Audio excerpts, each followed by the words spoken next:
So if you want to fix one of these things because it's not spinning when it's watering, all you gotta do is pop the top off. Little thin blade flathead screwdriver like this.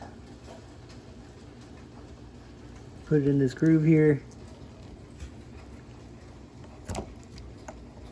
Top comes off just like that. So there's two pieces to this, the top piece, and then there's a bottom piece in there too. There's the black piece right here, and there's a rubber O-ring in the center. Sometimes these come out as one piece. That's kind of what you want. If it doesn't come out like that, you can get your screwdriver in there and get this rubber O-ring off. Okay. And then after you do that, you can pop this out. Just be gentle, or actually, instead of prying, you can push down on the blue piece and it should pop this black piece off the top. Just like that. See how it popped off? Boom. Once you get that black piece off, this piece, this is what you're left with here. This brass tray. So you had your top piece, your black O-ring, and this other black bottom piece here. Once you get that out, what you're going to be left with is this brass looking tray here, and the area underneath it, basically in between the blue piece and the brass piece. It has sticky grease in it. It's not your regular number 2 grease. It's way tackier than that. So if you take this grease out and put regular grease in there, your heads are going to spin way too fast. Really what I'm going to do is just kind of redistribute some of this grease underneath and on top, put it back together and see how we fare out. So I moved some of the grease out from underneath this brass cup, kind of put it on top because you can see this piece is covered in grease. And assembly is the opposite of disassembly.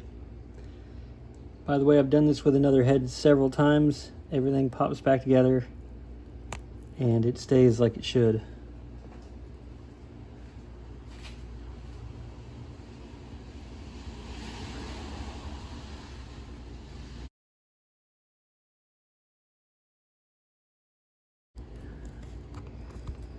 This will kind of pop, clip into place. And that's it. And if you're wondering, even on a new head, you'll see that it seems like water comes out of this center part.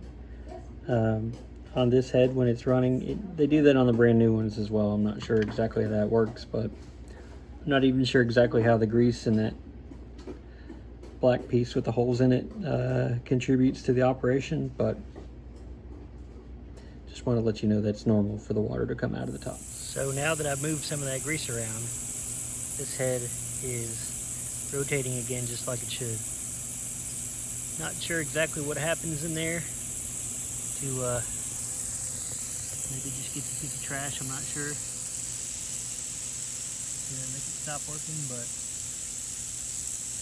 seems to work pretty well. You can also take some of that grease out, but when you take some of that grease out, you want to take just a skosh out. Don't take too much, or then this thing will take off spinning like crazy, and it will not have the desired effect that you want. But that's it, long and short of it. So the next couple videos here will show you different spin rates. I was having trouble with this head and I was experimenting. This one has just a little bit of that grease taken out, not redistributed. I took a little bit out. When I talk about a little bit, I mean just a teeny bit, just a small bit of grease out. And you can see that it is spinning now, but it's spinning faster than factory. This is next clip where I took just a little bit more grease out, and you can see once it gets going here, it's spinning yet even faster. This is why you don't want to take that grease out of there or try to disturb it too much, because then it will just take off like this and be spinning faster than desired. And this is when I decided I was going to just clean the head out with some solvent and put all new grease in there. This is a number 2 grease. All greases will have an NGLI rating or something like a GLI rating. Number 2 is not thick enough.